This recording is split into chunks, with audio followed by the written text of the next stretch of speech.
And then we run into another catastrophe, which we all ran into, which was COVID. And now we come back home and we're faced with COVID and the challenges of being business owners and having staff. And we had a meeting. I know I can make Grant not mad at me. I'm not sure I can make Jared and Sherry not mad at me. But I'm probably going to be telling y'all too much right now, but should I do it anyway? So then we have this executive meeting around the table, our dinner table actually, in our unit. And so we're talking about the viability of the organization and what needs to do and what needs to happen. And COVID exposed some weaknesses within the organization, you know? And we had just put a new department in that we couldn't support right now. We weren't willing to make that choice, you know? Empires are created or destroyed. And sometimes you have to be willing to cut out a piece in order to protect the longevity of the entire unit. And so there was decisions made.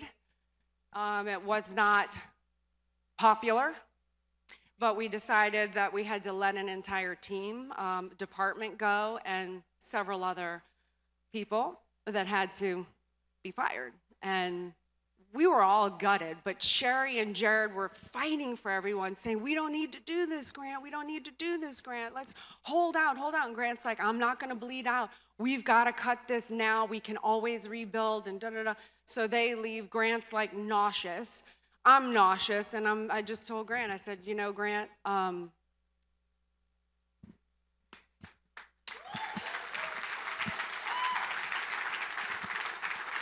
you've never let me down. You've never let an investor down. You've never let anybody down. You always deliver in abundance. I know it's not easy, but the reason you're the leader and the reason you've built this empire is because you have courage. And the definition of courage is strength in the face of pain and grief. And you can make decisions, and I trust that you are making the right decision. Even if we find out later it was the wrong decision, it's better to have confidence and certainty now going forward. So I stand behind you. I believe you are making the right decision. And so we had to let a bunch of people go. And we, again, you know, the haters, they can't wait. The piranhas, you know, they can't wait till you're weak, you know, and they pounce on you. And they're like, oh, these rich people firing these people at this time. And, you know, you have to just tune it out. And, you know, I just want to say to the staff that did stay, they took a pay cut for several months. And they didn't quit on their jobs. They were so 10X.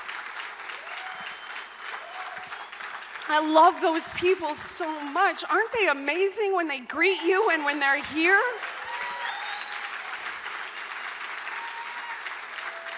And so we made those choices. We dealt with all the haters. We dealt with, you know, all of that. Grant was able to pivot and change and adjust. We figured out when I always say we, I like to take credit for things if you haven't noticed. But he was able to handle the real estate. We had to secure the properties. We held weekly calls with our investors. Are there any Cardone Capital investors out here? Were you on some of those calls? So the investors knew we had to hold some dividends from being released. They all agreed that was the right thing to do till we could figure out. Well, it turned out no one didn't pay their rent. What ended up happening is some people even paid their rent for a year in advance because they didn't want to be homeless. They liked where they lived. And we were able to resume the dividends. Are y'all all getting monthly checks? Yes, did we ever miss a beat? So that happens. Grant goes back to undercover billionaire. We were able to make decisions that led to the creation of a bigger, badder, more successful empire, avoided making mistakes. We adjusted. We were able to flourish and prosper in spite of COVID, in spite of the elections, in spite of civil unrest, in spite of the job losses. And we were able to help a lot of people stay afloat, and not only stay afloat, to thrive in the process. That's our stat during COVID.